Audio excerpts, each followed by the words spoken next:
আসসালামু আলাইকুম প্রিয় দর্শক, ইটালি থেকে আমি ইসুবিল আপনার সঙ্গে যুক্ত হয়েছি। আশা করছি আল্লাহ তাআলার অশেষ মেহেরবানিতে ভালো এবং সুস্থ আছেন। প্রিয় দর্শক, সবাইকে জানাই ঈদ মোবারক, ঈদের শুভেচ্ছা ও অভিনন্দন।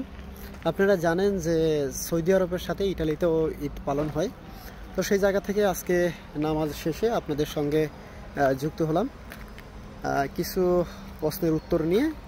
আপনারা অনেকেই জানতে চাচ্ছেন যে ভাইয়া 2025 সালে যারা আমরা ইটালিতে স্পন্সরে আবেদন করেছি, এগ্রিকালচার এবং ডোমেস্টিকে আবেদন করেছি, মূলত আমাদের নুলস্থা কি ওঠা বন্ধ হয়ে গেছে কিনা, আমাদের নুলস্থা উঠবে কিনা, তো এই বিষয় নিয়ে প্রিয় দর্শকের সাথে কথা বলবো। আশা করি শুরু থেকে শেষ পর্যন্ত সাথে থাকবেন। যদি কোনো মূল্যবান মতামত থাকে অবশ্যই কমেন্ট করে জানাবেন।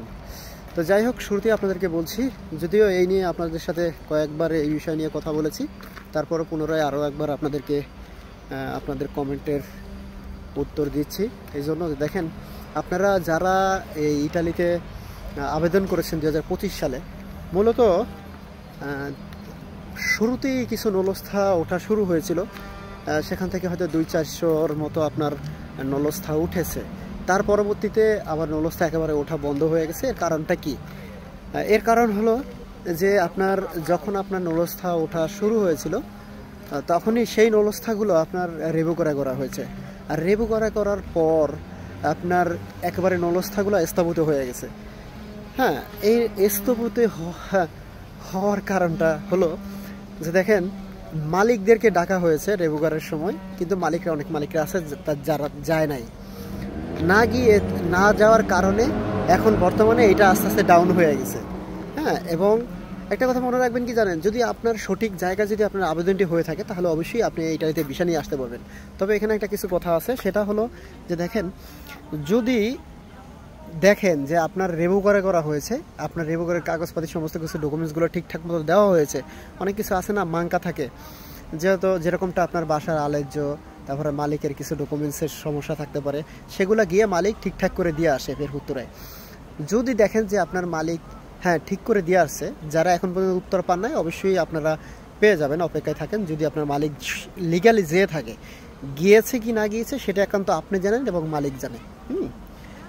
এখন আপনাদের কথার উপরে ভিত্তি করে আমি কথাগুলো বলছি, তাহলে আপনারা অপেক্ষায় থাকেন, ইনশাল্লাহ আপনারা রেজাল্ট পেয়ে যাবেন। আর যারা আপনার রেবুকারে দেওয়া হয়েছে যাদেরকে, কিন্তু মালিক এখন পর্যন্ত আপনার পেরপুত্রায় যায় নাই, মনে রাখবেন তারা আপনারা ভিসা পাবেন না এবং নলস্থা আপনারা অরিজিনাল পাবেন না। মানে অরিজিনাল বলতে নলস্থা তো আপনার অরিজিনালি হয়েছে, সরি, কিন্তু আপনি ভিসা পাবেন না। এই জন্য যে আপনার মালিক পেরপুত্রায় যায় নাই, আপনার মালিক পেরপুত্রায় গিয়ে সেগুলো আপনি ঠিক করে দিয়ে আসে নাই, হ্যাঁ, রেবুকারে ঠিক করে নাই, তাহলে আপনি কিভাবে ভিসা পাওয়ার আশা করেন? মোটেও না, তাই না? তো আশা করি আপনারা যে যেখানে আবেদন করেছেন, আপনাদের সকলের মনের আশায় পূরণ হোক এবং সঠিক জায়গায় আপনারা আবেদন করেছেন, এটাই বিশ্বাস রাখি। কেননা এখন বর্তমানের যে অবস্থা, এই অবস্থায় আসলে ভিসা পেয়ে ইটালিতে আসাটা খুবই একটা টাফ ব্যাপার। এটি করেছে মূলত আপনার ইটালির জর্জে মিলি। তিনি আসলে চায় যে নিজের দেশকে নিরাপদে রাখার জন্য, ভালো সুরক্ষা রাখার জন্য। এটা যে কোনো সরকার আসলেই চাবে। এবং অনেকে আছে, দেখেন, যেই সকল মালিক আপনার পেরপুত্রায় যাবে না, হ্যাঁ, রেবুকারে করার জন্য, কিংবা আপনি বলবেন যে যাওয়ার জন্য এই সমস্যা আপনার কাছে আসছে, আপনার সেখানে যদি সে না যায়, তাহলে মনে রাখবেন তার ভিতরে ভেজাল আছে। ভেজালটা কীরকম সেটাও আপনাদেরকে বলে দিই। সেটা হলো, দেখেন, 200-250 টাকা হলে একটা নলস্থা অরিজিনাল বের করা যায়। দেখা গেছে আপনার 2-4টা দোকান আছে, সেখান থেকে আপনি নলস্থা বের করে নিতে পারবেন। কিন্তু সেই মালিকের সাথে আপনার সাথে কন্ট্যাক্ট হবে যে একটা নলস্থা বের করে দিবি, 2টা নলস্থা বের করলো, সে বের করে দিল, সে 200-250 টাকা নিল। কিন্তু আপনি যার মাধ্যমে করেছেন, সে আপনার কাছ থেকে কত টাকা নিচ্ছে? কমসে কম 5 থেকে 6 লক্ষ টাকা আপনার কাছ থেকে নিচ্ছে। নেওয়ার পরে আপনাকে ভিসা দিবে না, নলস্থা অরিজিনাল দিয়ে দিছে। কিন্তু অরিজিনাল নলস্থা পেলেই কি আপনি ইটালি আসতে পারবেন? কখনো না। যদি মালিক না চায়, তাহলে কখনো আপনি ইটালিতে আসতে পারবেন না। এই কথাটা মনে রাখবেন, মাথায় রাখবেন সবসময়। তো সেই ক্ষেত্রে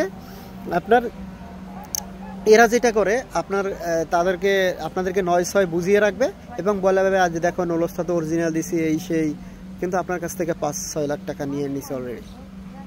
তারা এটা নিয়ে খাবে, এটা নিয়ে কি করবে না করবে সেটা তো আপনারা বুঝতেই পারছেন, এটা তো আর নতুন করে কিছু বলার অপেক্ষা রাখে না। তো যাই হোক, আসলে সেদিক থেকে একটু আপনারা সতর্ক থাকবেন। তো আপনাদেরকে এই বলার ছিল প্রিয় দর্শক, কেউ হতাশ হবেন না, তবে ঠান্ডা মাথায় যা কিছু করেন না কেন বুঝে শুনে করবেন। আপনারা অত্যন্ত জ্ঞানী, আপনারা বুঝেন ভালো, নিজের জায়গা থেকে একটু বুঝে শুনে করার চেষ্টা করবেন, 10 জনের সাথে পরামর্শ করবেন, নিবেন। আল্লাহ নবী সাল্লাল্লাহু আলাইহি ওয়াসাল্লাম নিজেও বলছেন যে তোমরা যদি কোনো কাজ করো, সে কাজ করার আগে 10 জনের সাথে, তোমার যে গুরুজনরা আছে, তোমাদের যারা আছে, হ্যাঁ, দায়িত্বশীল যারা আছে, তাদের সাথে তোমরা এটা নিয়ে করো, এক জায়গায় বসো, কথা বলো, ফয়সালা কি আসে সে ফয়সালা অনুসারে তোমরা কাজ করো, তাতে ভালো হবে। একার মাথায় একার বুদ্ধিতে কোনো কিছুই হয় না। সেই ক্ষেত্রে মনে রাখবেন, সবাই মিলে যখন 10 জন, কথা আছে না, 10-এর লাঠি 1-এর বোঝা, তাই এরকমই সবাই মিলে যখন একটা কাজ করবেন তখন সেই কাজটা দেখবেন ইনশাল্লাহ সাকসেস হবেই হবে। একটু 19-20 হলো, 10 জনের মাথা থেকে যখন 10 রকমের বুদ্ধি আসবে, তখন সব বুদ্ধি মিলে কিন্তু একটাই বুদ্ধি হবে, তাই রাইট কিনা? যাই হোক, ভালো থাকবেন। অনেক কথা বলে ফেললাম, যদি কোনো ভুল ত্রুটি করে থাকি ক্ষমার দৃষ্টিতে দেখবেন। আজকের মতো এই পর্যন্তই, দেখা হবে পরবর্তী ভিডিওতে নতুন কিছু নিয়ে। আসসালামু আলাইকুম রহমতুল্লাহি তাআলা ওয়া বারাকাতুহু।